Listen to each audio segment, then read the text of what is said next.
When my 7-year-old son began gasping for air in his hospital bed, I expected the medical staff to act quickly. Instead, a nurse rolled her eyes and muttered, "He's not my problem." What followed was a nightmarish spiral of indifference, negligence, and cover-ups in a place meant to save lives. I stayed silent at first, hoping someone would step in, but no one did.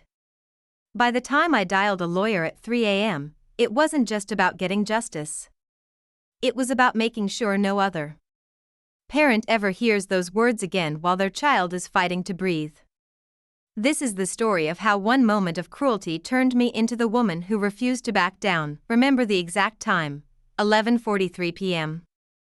I hadn't been able to sleep all night. Hospitals have a way of draining you, not just physically, but emotionally, they absorb all the hope in the air and spit back anxiety.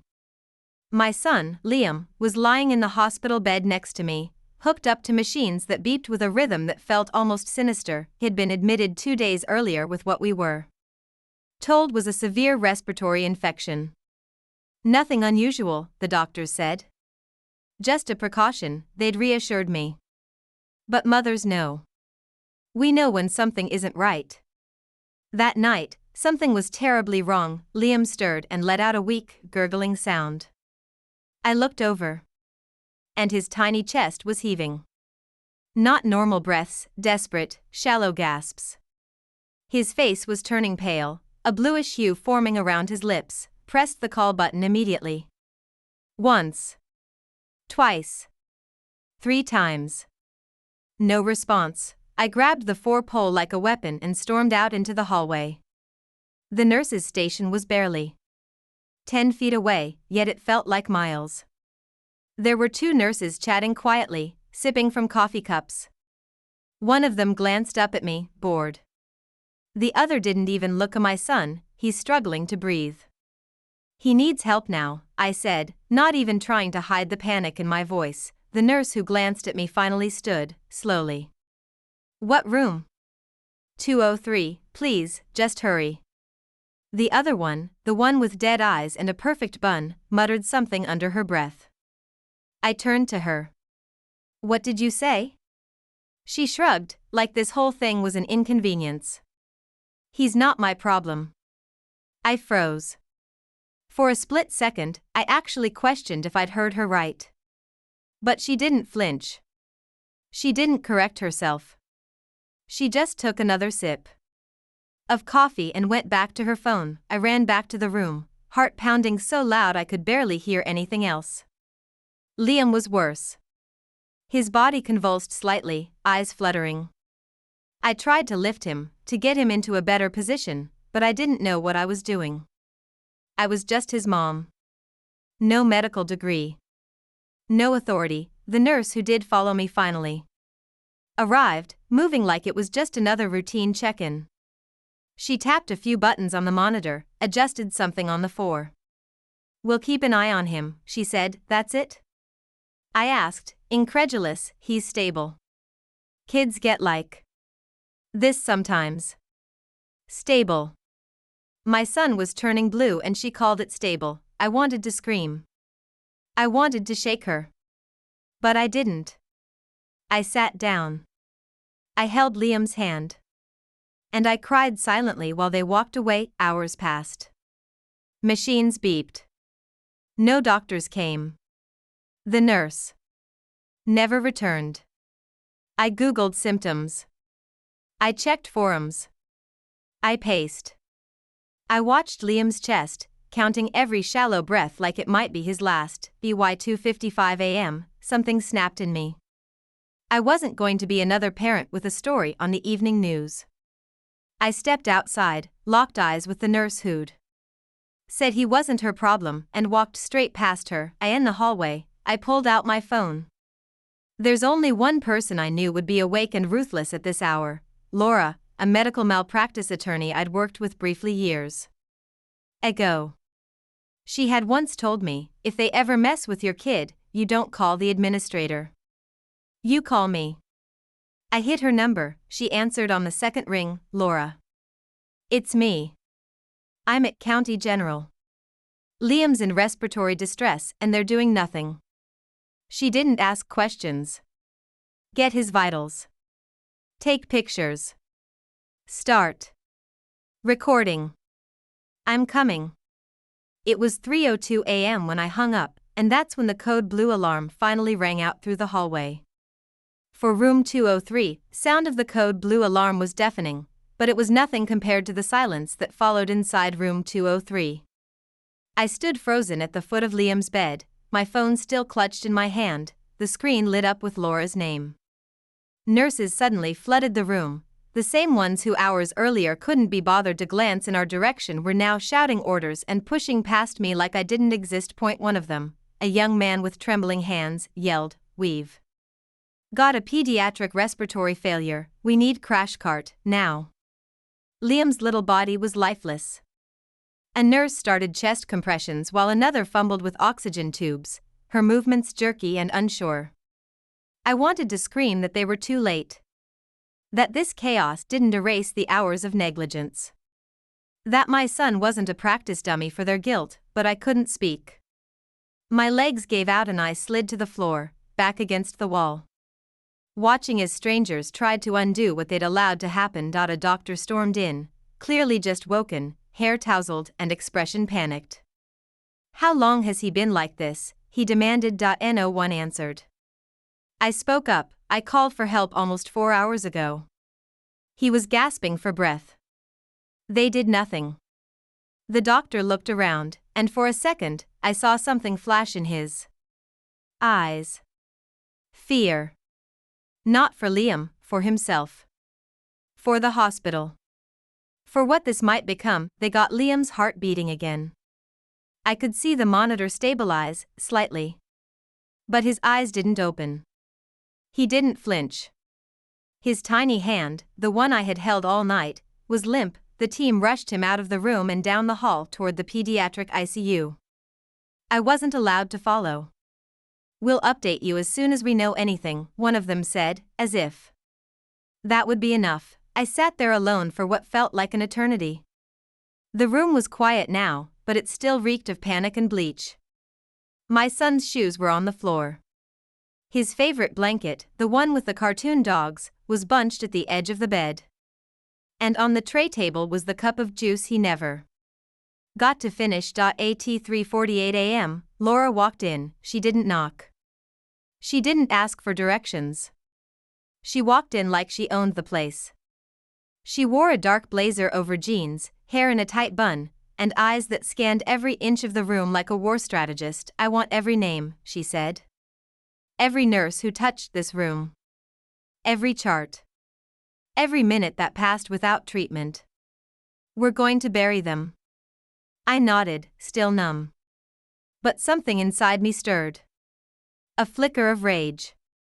Of purpose. We went to the nurses' station. Laura asked for the charge nurse.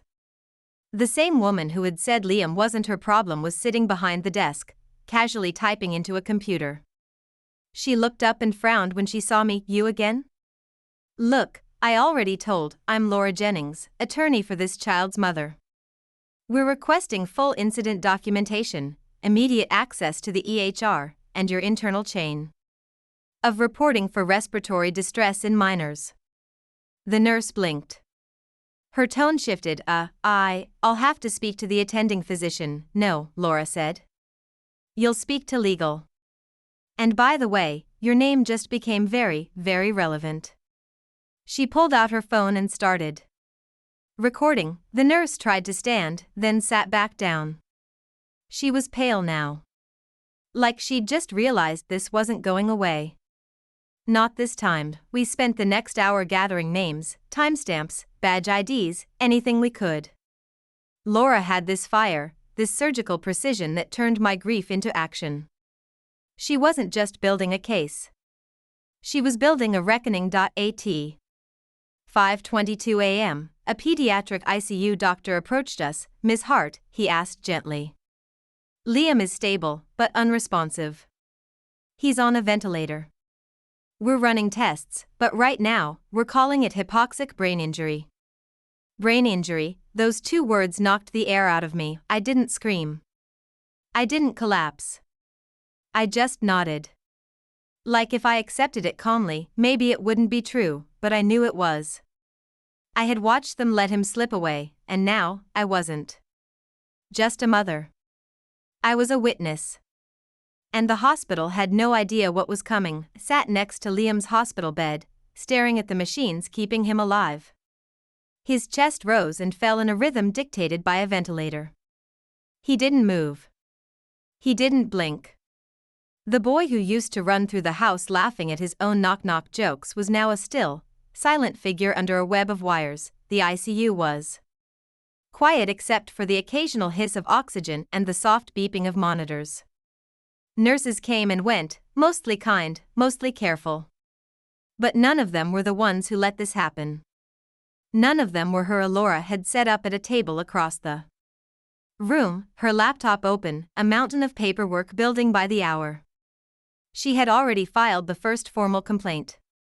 Next came the request for Liam's full medical chart, and that's when things started getting strange. At first, the hospital claimed it was being prepared. Then they said it was under review by risk management. Laura raised an eyebrow. They're stalling, she said. Stalling means hiding. She pushed harder, filing a demand letter and threatening a subpoena. That night, we received a printed copy of Liam's medical record. At first glance, everything looked too clean. Laura handed it to me. Look at the timestamps, she said. I did. And my blood went cold. The chart showed that a nurse had checked on Liam at 1:12 a.m. and noted normal respiration, no distress. Another entry claimed a doctor evaluated him at 2:05 a.m. and found stable vitals.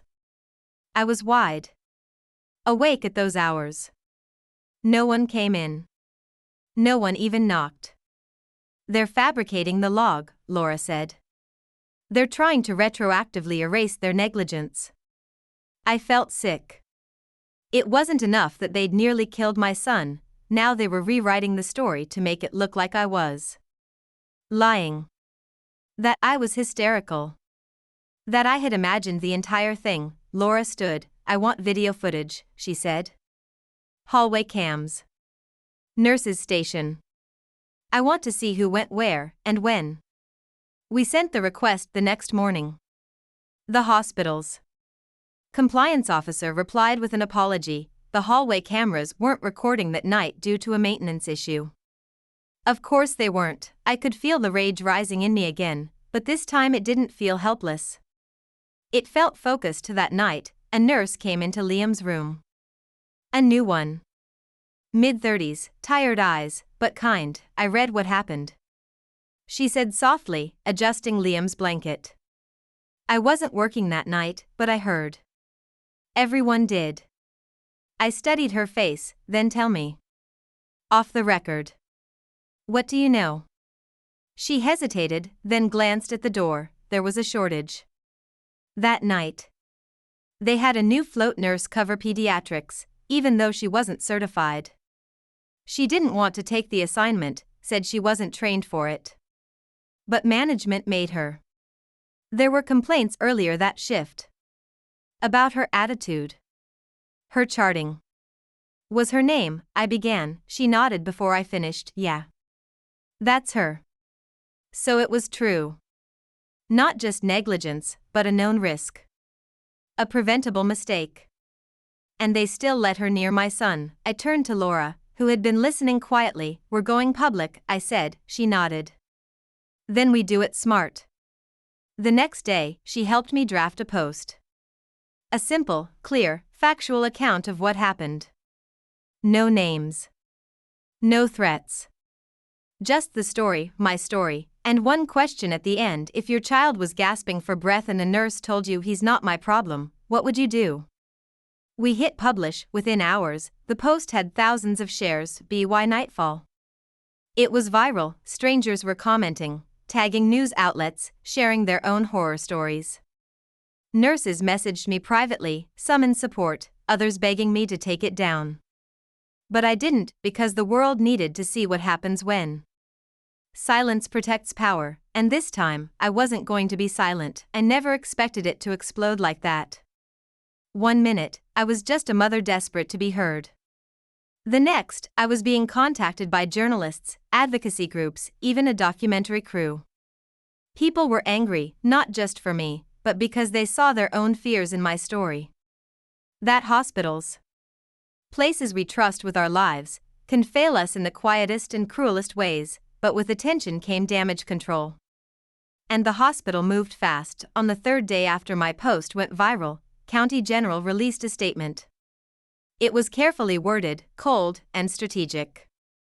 We are aware of the allegations regarding the care provided to a minor patient in our facility.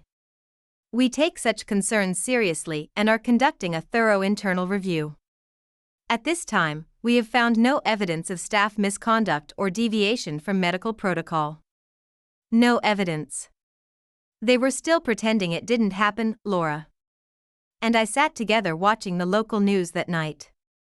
A hospital spokesperson, a woman in a neat navy blazer, went live. The patient in question was monitored appropriately throughout his stay. Our staff responded to signs of respiratory distress in a timely manner. Unfortunately, misinformation online has created confusion and concern, but we assure the public that patient safety remains our top priority. Laura turned off the TV. That, she said, was a lie. A rehearsed, legally approved, institution-saving lie. And the worst part? It was working. Some people started questioning my post, calling it exaggerated, suggesting I was bitter or unstable.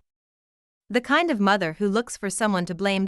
So I showed them the video, not from the hallway, but from me. That night, when I called Laura at 3 a.m., I had started recording everything. I filmed Liam's pale face, the machines, the empty hallway. I filmed the timestamp on my phone and the door that no one entered.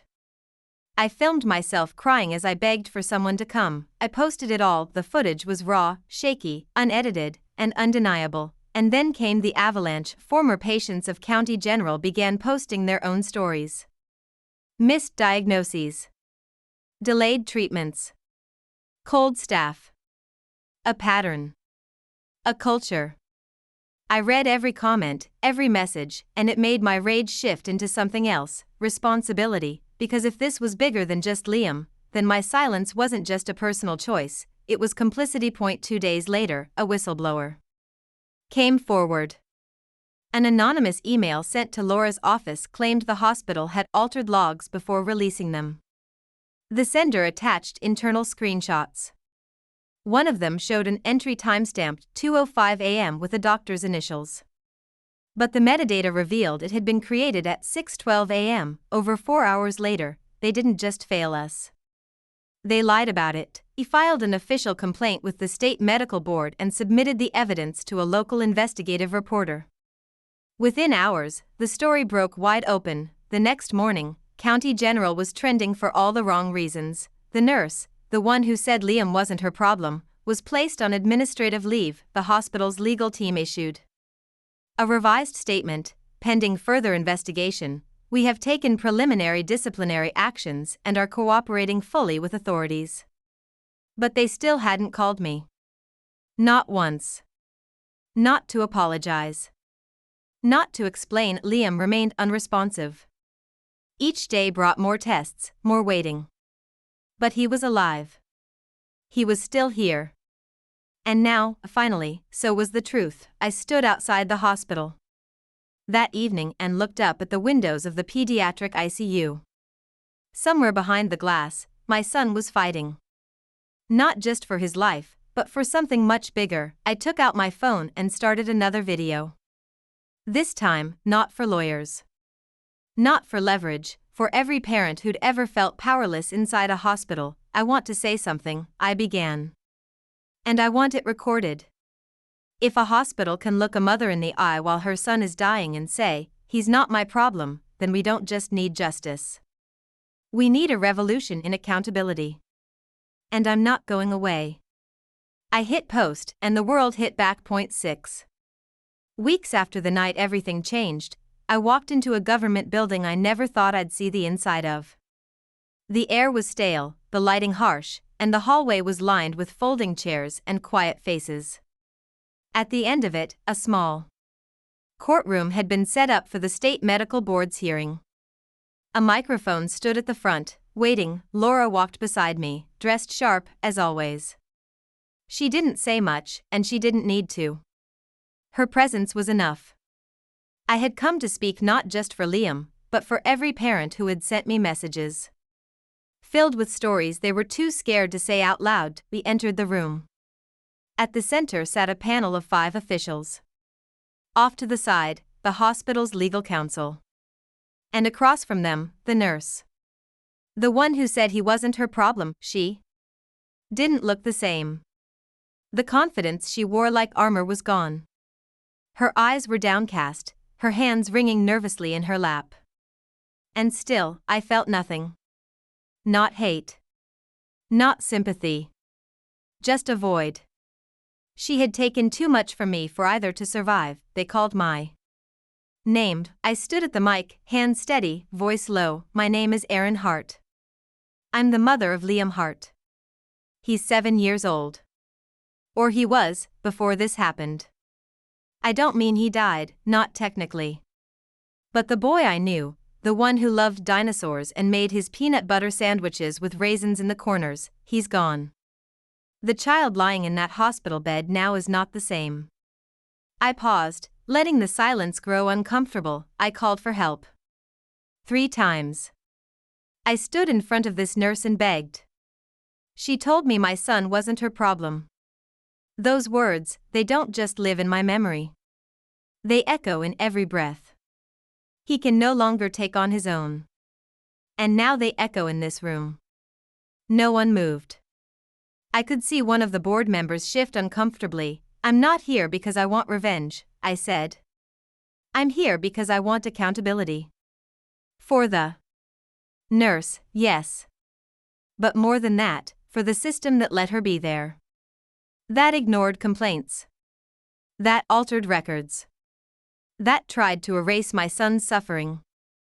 The board thanked me, told me I could step down. I walked back to my seat, but I didn't sit. I looked at the nurse. Would you say it again now? I asked, loud enough for the room to hear. Would you look at me and say it again? She didn't, and that silence was louder than any apology. The board deliberated for nearly 2 hours. When they returned, they read the decision aloud. The nurse's license was suspended indefinitely. The hospital was fined. An official investigation was launched into their reporting practices and patient safety procedures. It wasn't enough. It would never be enough, but it was something. Back at the hospital, Liam's condition had stabilized. There were small movements now, a twitch of a finger, a flicker behind the eyes. Doctors called it minimal awareness. I called it hope. One afternoon, as I sat reading to him, I felt his fingers wrap gently around mine. Not tight. Not full of strength. But deliberate. I looked up, and for a moment, I thought I saw him, the real Liam, staring back. It was only a second. Maybe even just reflex. But it broke something open in me. Went home that night and recorded one last video. I've spent weeks telling you what happened to my son. But tonight I want to say something else. I want to say thank you to the people who didn't look away. Who didn't accept the lie. Who reminded me that truth, even when it's buried in silence and bureaucracy, can still be pulled out into the light. I ended with the words I'd never thought I'd say. We're not done fighting. But tonight, I believe he heard me. And that, more than anything, gave people a reason to believe again. End.